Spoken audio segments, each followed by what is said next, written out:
Bonjour et bienvenue dans cette gazette de la psychogénéalogie, cette nouvelle vidéo dans la série Pouvoir être père, pour le thème bien précis, peut-on être un père dangereux et comment? Alors nous avons reçu une lettre de Alejandro de Séville qui nous écrit: j'ai du mal à me positionner vis-à-vis de mes enfants, je ne sais jamais si ce que je fais est bien ou mal, et bien entendu ma femme me le reproche. Alors comment faire pour être un père sûr de lui-même? Donc je pense, mais c'est une hypothèse Alejandro, que vous avez dû être élevé par une femme que l'on qualifie de mère dangereuse en psychogénéalogie. Donc c'est un concept, c'est-à-dire qu'une mère dangereuse ne va pas donner les 3 fondamentaux qui sont nécessaires à un enfant pour s'épanouir durant toute sa vie. Quels sont ces 3 fondamentaux? Le lait qui est la nourriture terrestre, l'amour qui est la nourriture affective et la sécurité qui sont les bras aimants, l'accueil de l'enfant, donc tout l'environnement pour qu'il se sente bien.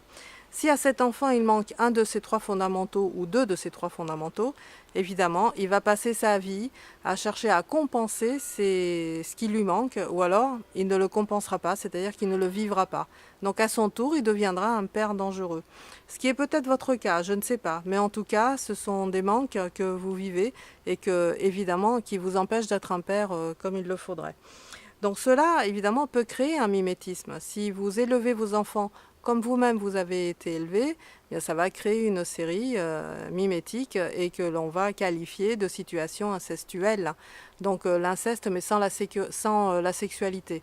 Donc tout le côté incestueux qui est « je fais exactement comme mes parents, mes grands-parents, etc. » pour élever les enfants. Alors, quelles conséquences ces mémoires peuvent avoir sur vous-même? Parce que, bien entendu, il s'agit d'une série de femmes qui sont mères dangereuses ou de pères qui sont des pères dangereux. Eh bien, il va y avoir des conséquences où, pour vous, ça va être nocif. Les mémoires combinées de mères dangereuses et de pères dangereux vont vraiment vous créer des manques, mais vitaux, cruciaux dans votre rôle de père. Ça va vous brouiller la perception que vous allez avoir de votre place de père au quotidien. Vous ne saurez plus quand il faudra être ou pas autoritaire, quand est-ce qu'il faudra protéger, quand est-ce qu'il faudra aimer votre enfant. Et il est possible aussi que vous ayez peur d'avoir un enfant ou de ne pas vous sentir tout simplement à la hauteur pour élever cet enfant-là. Bon voilà, alors comment faire Alejandro pour dépasser ces mémoires et donc devenir un père comme il se doit?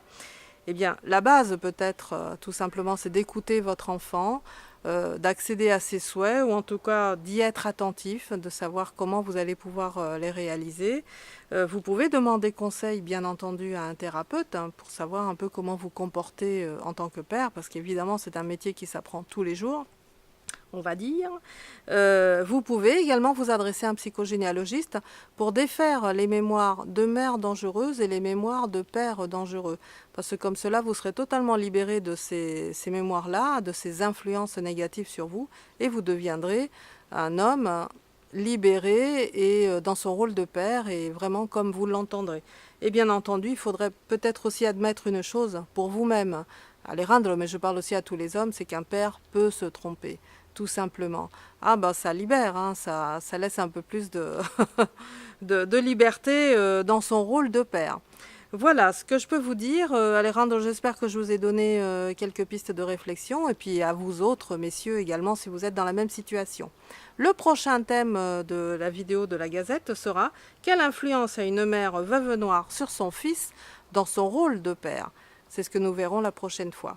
Eh bien, je vous remercie pour votre fidélité. Vous savez que vous pouvez toujours me retrouver sur ma page Facebook en vous y abonnant, sur ma newsletter en vous y abonnant également sur mon site internet que vous verrez apparaître, ainsi qu'en vous abonnant à ma chaîne YouTube de la Gazette de la Psychogénéalogie. Vous verrez tous les liens apparaître dans le descriptif de la vidéo. Et en tout cas, eh bien, écoutez, je vous remercie et je vous dis à une prochaine fois et je vous embrasse bien fort, messieurs. Au revoir.